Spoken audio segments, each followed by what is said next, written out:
di dalam Markus pasal 2 ya 23 sampai dengan ayat yang ke-28 malam hari ini. Nanti pasal 3 Pak Bambang.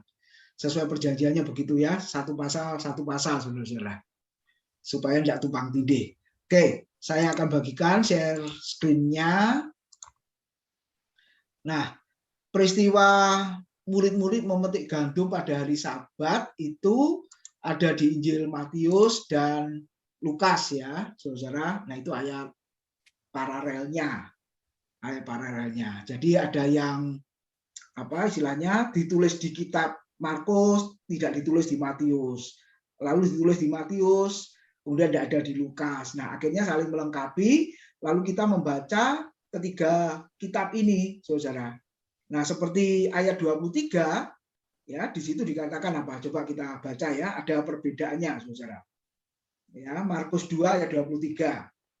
Nanti kita bandingkan dengan Matius 12 ayat 1 sampai 15.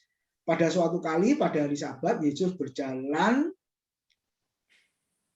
di ladang gandum dan sementara berjalan murid-muridnya memetik bulir gandum. Nah, di situ nggak dijelaskan kenapa memetik bulir gandum. Nah, di Matius 12 ayat 1 sampai 15, saudara, murid-murid itu lapar. Nah, ini ya. Markus nggak ditulis lapar, tapi Matius menulis lapar. Makanya memetik bulir gandum. Nah, maka kata orang-orang Farisi itu kepada Tuhan Yesus, lihat mengapa mereka berbuat sesuatu yang tidak diperbolehkan pada hari Sabat. Jawab Yesus kepada mereka, belum pernahkah kamu baca apa yang dilakukan Daud ketika ia dan mereka yang mengikutinya, bagaimana ia masuk ke dalam rumah Allah waktu Abiatar menjabat sebagai imam besar, lalu makan roti sajian itu yang tidak boleh dimakan kecuali oleh imam-imam dan memberinya juga kepada pengikut-pengikutnya. Lalu kata Yesus kepada mereka, hari Sabat diadakan untuk manusia dan bukan manusia untuk hari Sabat. Ayat 28. Jadi anak manusia adalah juga Tuhan atas hari Sabat. Nah, saudara, saya beri judul di situ makan pada hari Sabat. Ya, kalau yang ayat 23 memetik bulir gandum atau dengan kata lain bekerja pada hari Sabat. Nah, memang menurut hukum Taurat tidak diizinkan, saudara. Makanya tadi orang Farisi kan menegur Yesus karena murid-murid Yesus memetik bulir gandum. Nah, Matius 12 mengatakan lapar, makanya ingin makan, saudara. Oke, sebelumnya kita lihat dulu Kejadian 2 ayat 22. Nah, ini kata Sabat itu muncul di sana, saudara. Ketika Allah pada hari ke-7 telah menyelesaikan pekerjaan yang dibuatnya itu, berhentilah ia pada hari ke-7 dari segala pekerjaan yang telah dibuatnya itu. Saya beri background gambar alam semesta, saudara.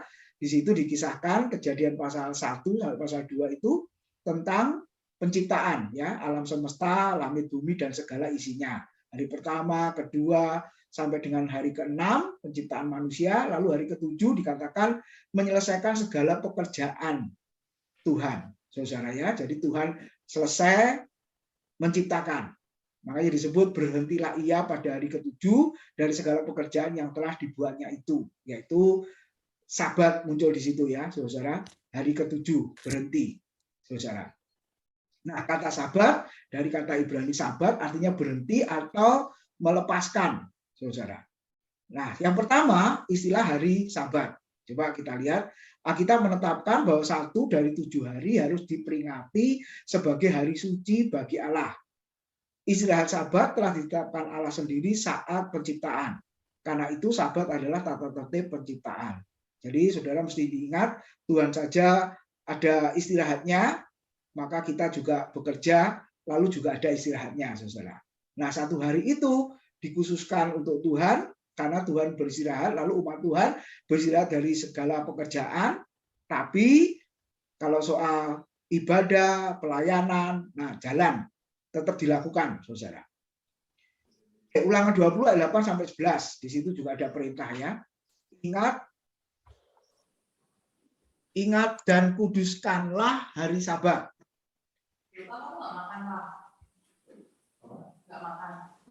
6 hari lamanya engkau akan bekerja dan melakukan segala pekerjaanmu. Tapi hari ketujuh adalah hari Sabat Tuhan Allahmu. Maka jangan melakukan sesuatu pekerjaan engkau atau anakmu laki-laki atau anakmu perempuan atau hambamu laki-laki atau hambamu perempuan atau hewanmu atau orang asing yang ada di tempat kediamanmu. Sebab 6 hari lamanya Tuhan menjadikan langit dan bumi, laut dan segala isinya, dan ia berhenti pada hari ketujuh. Itulah sebabnya Tuhan memberkati hari Sabat dan menguduskannya. Jadi saudara, sekali lagi firman Tuhan mengingatkan ada 7 hari, 6 hari lamanya engkau harus bekerja, tetapi hari yang ketujuh dikatakan hari Sabat Tuhan Allahmu. Maka jangan melakukan suatu pekerjaan, saudara. Dan kita lihat ayat yang ke-11 diingatkan kembali tentang penciptaan ya. Itulah sebabnya Tuhan memberkati hari Sabat dan menguduskannya. Jadi hari ketujuh, hari Sabat, Tuhan memberkati dan Tuhan menjadikan hari itu adalah hari yang kudus.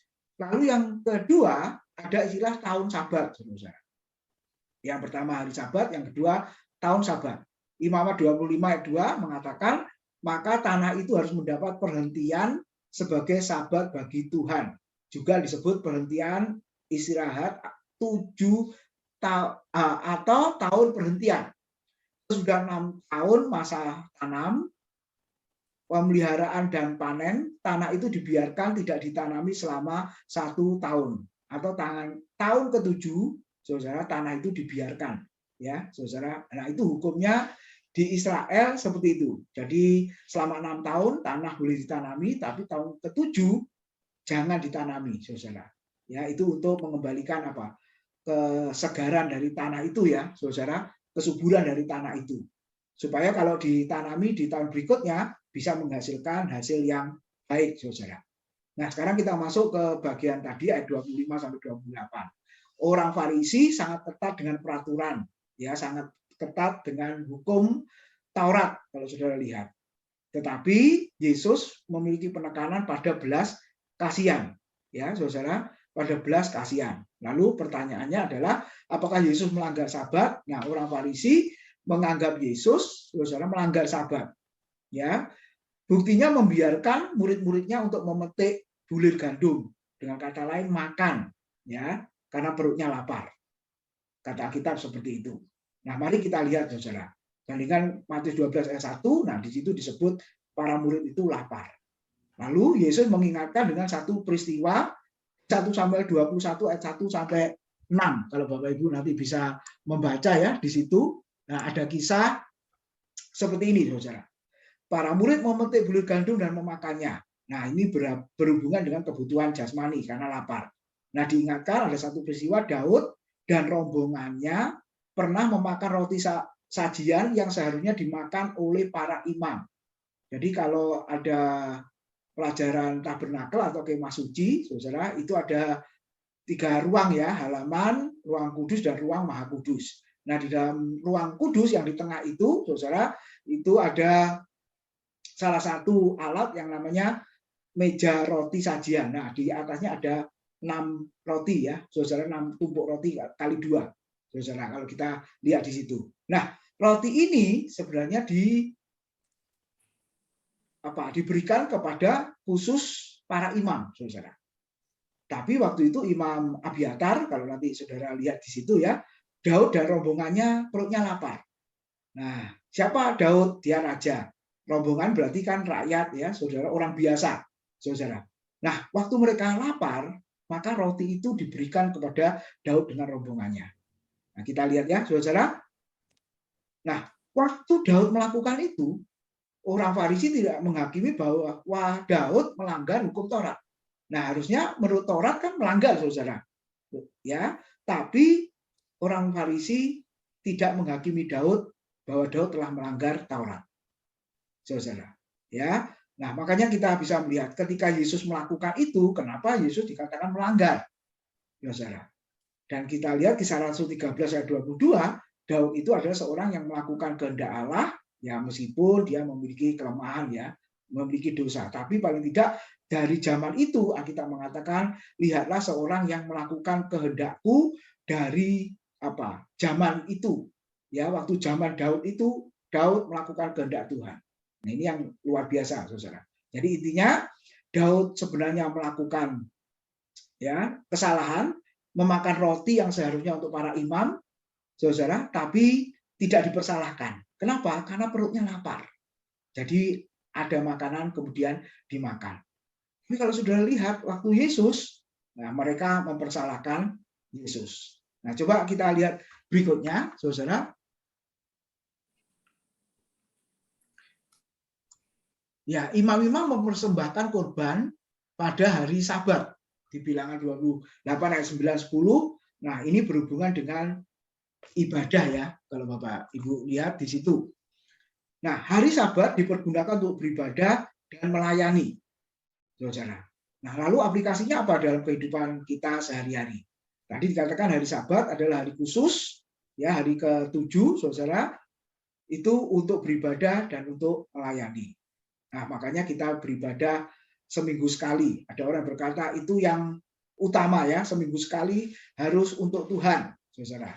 Ya, hari perhentian dari segala aktivitas pekerjaan kita, lalu untuk Tuhan. Kita beribadah dan melayani Tuhan. Nah, sebenarnya arti Sabat, hari perhentian, hari yang dikuduskan, hari yang diberkati, bukan hanya hari ke-7, saudara, tapi sebenarnya setiap hari. Jadi kalau boleh dikatakan Sabat adalah hari ini. Ibrani 4 ayat 7, ayat 11 sampai 12 mengatakan kesempatan untuk mendengar firman itu adalah hari ini, saudara. Jadi besok hari ini, lusa hari ini. Maka firman Tuhan mengatakan janganlah keraskan hatimu. Ya, kita membaca Alkitab setiap hari seolah-olah Sabat itu ya hari ini. Kita bersekutu dengan Tuhan setiap hari, saudara. Nah, itulah Sabat. Ya, hari perhentian kita dengan Tuhan. Makanya sikap yang diambil di situ jangan keraskan hatimu. Masih bisa baca firman, dengar firman, belajar firman seperti hari Rabu ya, setiap hari Rabu saudara kita belajar firman, hari Minggu gitu ya. Kita belajar firman, nah seolah-olah itulah Sabat, saudara. Ya, setiap hari sebenarnya. Lalu berikutnya di situ dikatakan Yesus adalah Tuhan atas hari Sabat. Ayat yang ke-27, 28, saya baca ulang, Markus 2 ya. Lalu kata Yesus pada mereka, hari Sabat diadakan untuk manusia dan bukan manusia untuk hari Sabat. Jadi anak manusia adalah juga Tuhan atas hari Sabat. Nah, siapa anak manusia? Yesus sendiri, saudara. Nah, ini menunjukkan bahwa dia adalah Allah yang berkuasa atas hari, ya, berkuasa atas peraturan, berkuasa atas apapun juga, saudara. Nah, peraturan Taurat atau hukum keagamaan seperti korban, ya, imam-imam, hari Sabat, saudara, dan lain sebagainya. Nah, sebenarnya kita harus ingat itu untuk bangsa Israel. Nah, sedangkan kita kan bukan bangsa Israel. Kita adalah gereja, orang-orang yang percaya. Jadi kalau mau jujur, hal-hal yang seperti itu ya nggak usah dilakukan, saudara. Kenapa? Nah, kita lihat Matius 5 ayat 17, firman Tuhan mengatakan apa? Aku datang, Yesus datang bukan untuk meniadakan hukum Taurat atau peraturan hukum-hukum keagamaan itu, tetapi menggenapinya, memenuhinya. Dengan cara apa, saudara? Dengan cara dia mati di atas kayu salib. Kalau kita baca Efesus 2 ayat 14-15, Kolose 2 ayat 14, nah di situ dikatakan, coba kita baca aja bersama, Efesus 2 ayat 14-15. Minta tolong Bu Erlin bisa membaca Efesus 2 14-15.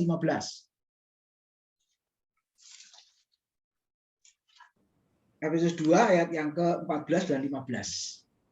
Karena dialah damai sejahtera kita yang telah mempersatukan kedua pihak dan yang telah merubuhkan tembok pemisah yaitu perseteruan. Sebab dengan matinya sebagai manusia, ia telah membatalkan hukum Taurat dengan segala perintah dan ketentuannya untuk menciptakan keduanya menjadi satu manusia baru di dalam dirinya. Dan dengan itu mengadakan damai sejahtera. Ya, makasih Bu. Jadi, saudara, kalau kita lihat dengan kematian Kristus di atas kayu salib, bahasa Alkitab tadi apa? Membatalkan hukum Taurat dengan segala perintah dan ketentuannya. Hukum Taurat yang dimaksud di sini adalah peraturan atau hukum-hukum keagamaan. Ya, saudara, ada 3 macam ya jenis hukum Taurat. Jadi hukum keagamaan, hukum moral, etika, dan hukum sipil. Ya, saudara, hukum moral, etika masih berlaku sampai hari ini, masih. Seperti apa? 10 hukum Taurat. Saudara ya, apalagi yang berhubungan dengan manusia, hormati ayahmu, ibumu, jangan membunuh, mencuri, berzina, mengingini, ya, berdusta, mengingini, saudara. Nah, itu masih berlaku. Lalu hukum sipil, ya, saudara, kalau melakukan kesalahan, ya dihukum. Contohnya kalau di dalam kitab Taurat, kalau anak tidak menghormati orang tua atau kurang ajar memberontak terhadap orang tua, hukumannya apa? Harus diperhadapkan di tengah kota, lalu semua orang melempari dengan batu. Artinya apa? Kalau ada kesalahan, ya dihukum, saudara. Ya kalau konteks sekarang ya dimasukkan penjara dan lain sebagainya. Nah, tapi Tuhan Yesus tadi, firman Tuhan tadi mengatakan dengan matinya di atas kayu salib, maka hukum Taurat itu dibatalkan. Yang mana? Bukan yang kedua, yang ketiga, tapi yang pertama, saudara. Yaitu apa? Tentang hukum-hukum keagamaan. Makanya sekarang secara praktis, kita nggak perlu pakai imam-imam seperti orang Israel beribadah ya, saudara. Pakai korban binatang, darah lembu, darah domba, nggak perlu lagi, saudara. Lalu harus sabat hari ke-7, enggak, saudara. Setiap hari kita bisa melakukannya. Nah, itu yang artinya digenapi oleh Kristus. Nah, kalau sudah digenapi oleh Kristus, kita nggak perlu melakukan hukum keagamaan atau peraturan Taurat yang berbau seperti ada korban imam dan lain sebagainya, saudara. Nah, itu yang kita lihat di dalam bagian ini ya. Makanya Yesus ketika dia datang, saudara, mengizinkan ya murid-murid yang lapar lalu bekerja dengan memetik bulir gandum lalu makan, ya sah-sah saja, saudara. Lalu di bagian yang lain, Matius 12 ayat 9-15, Yesus menyembuhkan orang yang mati sebelah tangannya, ya saudara ya. Kita bisa melihat di situ. Nah, ada kisah di hukum Taurat, pada hari Sabat ada domba yang jatuh ke dalam lubang saja ditolong, saudara. Lihat ya. Jadi kalau pas itu hari Sabat, lalu ada domba yang kakinya kejepit atau masuk ke jurang, itu ditolong, saudara. Nah, apalagi manusia yang jauh melebihi dari domba. Makanya Yesus menolong orang yang mati sebelah tangannya. Nah, bagi orang Farisi, saudara, menolong domba itu harus. Tapi kalau menolong manusia, itu jangan. Nah, ini kan kebalik, saudara. Saudara ya. Jadi istilahnya binatang kok lebih tinggi nilainya dibanding manusia. Makanya Yesus mengubah konsep itu. Ya, kalau dalam hukum Taurat domba saja engkau tolong, apalagi di manusia yang perlu pertolongan. Nah, Yesus menegaskan seperti itu, saudara. Nah, sebenarnya tujuannya orang Farisi dalam hal ini adalah untuk mempersalahkan Yesus ya. Matius 12 ayat yang ke-10, lalu bersekongkol dan membunuh Yesus. Jadi sebenarnya tujuannya bukan masalah taat Sabat atau melanggar Sabat. Tapi sebenarnya orang Farisi tujuannya di situ adalah untuk mencari kesalahan Yesus supaya mereka bisa bersekongkol lalu membunuh Yesus. Kenapa? Karena dasarnya iri hati, karena dasarnya membenci. Jadi kesimpulannya, boleh melakukan perbuatan pada hari Sabat? Boleh, karena semuanya itu sudah digenapi oleh Kristus. Dan setiap hari itu adalah Sabat. Nah, hidup kita harus jadi berkat bagi banyak orang. Sekian yang saya sampaikan. Mungkin Pak Abang mau menambahkan sebelum ke Pak Syarif, silakan. Cukup, Pak. Cukup. Ya, saya serahkan Pak Syarif. Terima kasih. Kira-kira ada teman-teman yang mau menambahkan.